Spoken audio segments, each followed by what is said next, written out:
সিঙ্গুরের মাটি থেকে একটা এত বড় কারখানা সরানোর জন্যে যারা একটা মানুষকে ভোট দিয়ে জেতাতে পারে, সিঙ্গুরের মাটি থেকে একটা এত বড় কারখানা সরানোর জন্যে যারা একটা মানুষকে ভোট দিয়ে জেতাতে পারে, তারা 500 টাকায় বিক্রি হবে না তো আর কে হবে?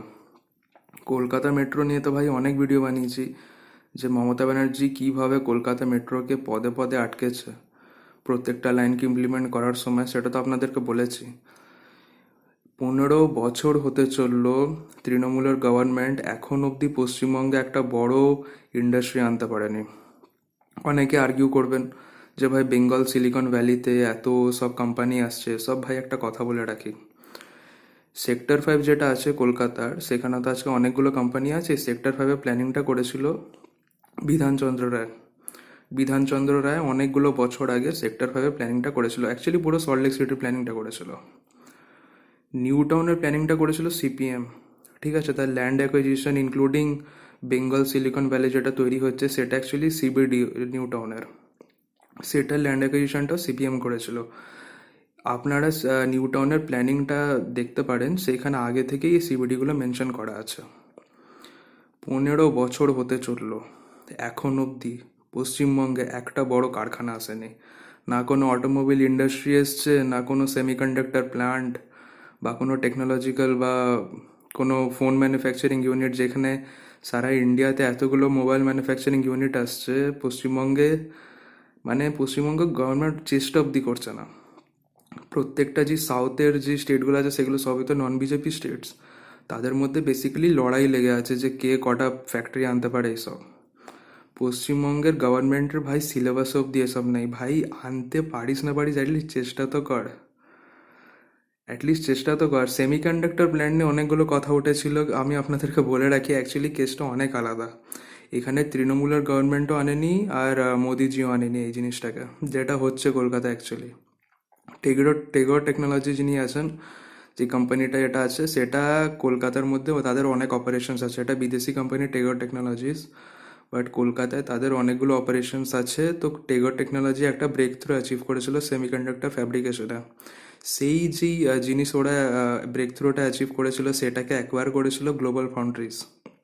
তারপরে গ্লোবাল ফাউন্ড্রিজ একটা ডিসিশন নেয় যে ইন্ডাস্ট্রি বেসড যে সেমিকন্ডাক্টর, কিছু সেমিকন্ডাক্টর ফ্যাব্রিকেশন তারা কলকাতায় করবে। এটা একটা খুবই বড় নিউজ, কিন্তু আপনাদেরকে বলে রাখি যে এখানে মমতা ব্যানার্জি কোনো হাতই নেই। কোনো এত 15 বছর হতে চললো ভাই, একটা অটোমোবাইল ফ্যাক্টরি আজ অবধি আনতে পারেননি। নাহি কোনো ফোন ম্যানুফ্যাকচারিং বা ল্যাপটপ অ্যাসেম্বলি লাইন, কিচ্ছু আনতে পারেনি। ইনফ্যাক্ট এখানকার মানুষরা ইন্টারেস্টেড নয়। এবার যদি মানুষরা নিজেরাই যদি ইন্টারেস্টেড না হয়, তাহলে গভর্নমেন্ট কাজ করবে কেন? এখানে মানুষের 500 টাকা 1000 টাকায় বিক্রি হয়ে যাচ্ছে। এখনও ওই পুরনো ডিলেমাতে আছে যে সবাই এসে মেরে যায়, এ তো তাও অ্যাটলিস্ট 500 টাকা করে দিচ্ছে। ভাই কাউকে আজ অবধি চাকরি দিতে পারেনি ভাই। বিশ্বাস করুন, পশ্চিমবঙ্গে যারা সরকারি চাকরি করে তাদের মধ্যে 90% মানুষ সিপিএমের আমলে চাকরিটা পেয়েছিল। আমি সিপিএমের কোনো মেম্বার নই, বিজেপিরও কোনো মেম্বার নই, তৃণমূলেরও কোনো মেম্বার নই। আমি নিউট্রাল অ্যাঙ্গেল থেকে বলছি একদম, কতটা বড় ফেল্ড গভর্নমেন্ট এটা। ইনফ্যাক্ট তাজপুর পোর্ট, যখন সাগর পোর্টকে এখন ক্যান্সেল করে তাজপুরে বলেছিল যে পোর্ট হবে, আমাকে পার্সোনালি এটা পছন্দ হয়েছিল, বিকজ সাগর থেকে তাজপুরটা বেশি বেটার লোকেশন। কিন্তু তাজপুরকেও যেভাবে ঝোলালো এই আদানি আদানি করতে গিয়ে, তো বোঝা গেল যে তাজপুর সবসময় একটা ব্লাফ ছিল। এটা কোনোদিনও প্ল্যান্ড, এটা কোনোদিনও পসিবলই নয়, এটা কমপ্লিটলি একটা ব্লাফ।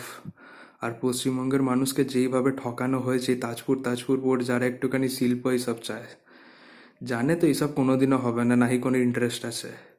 পলিটিক্যাল গ্রিড কত দূর যেতে পারে, মানে যাতে মানুষে বিজেপিকে ভোট না দিয়ে দেয়, এই জন্য মমতা ব্যানার্জি 4খানা এক্সপ্রেসওয়ের কাজ, ন্যাশনাল হাইওয়ের কাজ, 58,000 কোটি টাকা railway project, Kolkata metro, Kalyani airport, Sagar port, আরও কত জিনিস আটকে আছে, শুধু সেন্ট্রাল গভর্নমেন্টকে আটকে রেখেছে যাতে ভুল করে মানুষে বিজেপিকে ভোটটা না দিয়ে দেয়।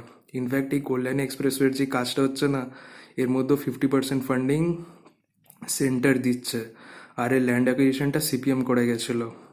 তো আলাদা করে ওনার হঠাৎ করে একটা অ্যাম্বিশিয়াস প্ল্যান হয়েছে যে কল্যাণী এক্সপ্রেসওয়ে ডেভেলপ করব, এরকম কিন্তু মোটেও নয়। আমি আপনাদেরকে এটা এই জন্য বলে রাখছি যে এই যেই গভর্নমেন্ট আছে, তৃণমূল গভর্নমেন্ট কতটা ফেল্ড প্রত্যেকটা অ্যাঙ্গেল থেকে আজ অব্দি কিচ্ছু করতে পারেনি। জগতে এরকম কোনো গভর্নমেন্ট নেই, এত বড় একটা ফেল্ড গভর্নমেন্ট, এতগুলো বছর ধরে একটা কিচ্ছু করতে পারেনি, একটা কোনো বড় ইন্ডাস্ট্রি আনতে পারেনি। আর কত চাকরি দিয়েছে সে তো আপনারা সবাই জানেন। তো ভোট দিন, বিধানসভা ইলেকশনের আগে 500 টাকা করে বাড়িয়ে দেবে, তারপরে দেখবেন যে কি হচ্ছে না হচ্ছে, কে জিতছে। সেনাপতি অভিষেক।